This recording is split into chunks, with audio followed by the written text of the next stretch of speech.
পবিত্র আশুরা আজ দিনটি মুসলমানদের কাছে অত্যন্ত তাৎপর্যপূর্ণ ও শোকাবহ।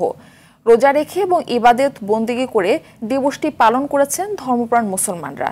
একই সাথে তাজিয়া মিছিল করে কারবালার মরুপ্রান্তরে শহীদদের স্মরণ করেন শিয়া সম্প্রদায়ের মানুষ। সকালে হোসেনি দালান থেকে রেওয়াজ অনুযায়ী বের হয় ঢাকার তাজিয়া মিছিল। এ সময় কারবালার শহীদদের ত্যাগের ঘটনা তুলে ধরে মুসলিম উম্মার মধ্যে ঐক্যের আহ্বান জানান শিয়া সম্প্রদায়ের মানুষ। সুমন তানভীরকে সঙ্গে নিয়ে বিস্তারিত জানাচ্ছেন খান আলামিন। শোকগাথা গাইতে গাইতে পুরান ঢাকার হোসেনি দালান থেকে তাজিয়া মিছিল বের করে শিয়া সম্প্রদায়ের অনুসারীরা নিষেধাজ্ঞা অমান্য করেই নিজের শরীরে ধারালো অস্ত্রের আঘাতে জর্জরিত করে অনেকে। হিজরি ৬১ সনের ১০ই মুহররম মহানবী হজরত মুহাম্মদ সাল্লাল্লাহু আলাইহি সাল্লামের নাতি ইমাম হুসাইন ও তার পরিবারের সদস্য এবং তার ৭২ জন সঙ্গী সত্য ও ন্যায় প্রতিষ্ঠার সংগ্রামে শহীদ হয় কারবালা প্রান্তরে। তাদের স্মরণেই এই মাতম, এই আহাজারি। যা কবি বলেছে, পায়ে কাটা বিঁধে যদি ঝরে আমার রক্ত, তবু হুসাইনের পথে চলবে এই সব হুসাইনের ভক্ত।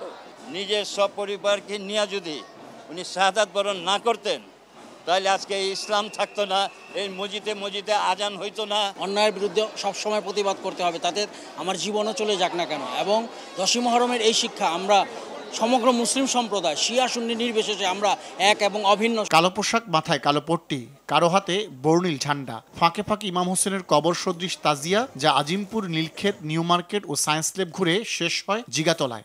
কারবালা যেতে পারবো না, তাই জন্য স্মরণে আমরা জুলুস বের করে থাকি ইমাম হাসানের স্মরণে।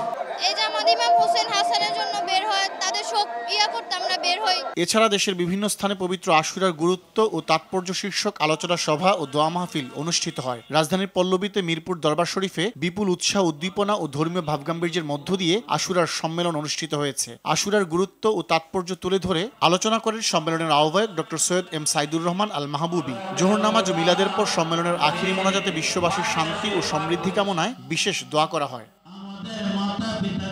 আশুরার গুরুত্ব ও তাৎপর্য শীর্ষক আলোচনা সভা ও দোয়া মাহফিল অনুষ্ঠিত হয়েছে নড়াইলে। জেলা প্রশাসকের সম্মেলন কক্ষের আয়োজক জেলা প্রশাসন ও ইসলামিক ফাউন্ডেশন। আশুরা উপলক্ষে পাক পাঞ্জাতন পরিষদের আয়োজনে বরিশাল নগরীর নতুন বাজার মরকখোলা এলাকা থেকে শোক র্যালি বের হয়। এতে বরিশালের বিভিন্ন এলাকার শিয়া সম্প্রদায়ের লোকজন অংশ নেয়।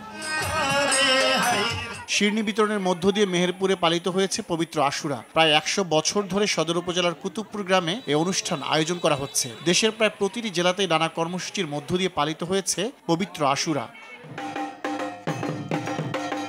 খান আলামিন, RTV, ঢাকা।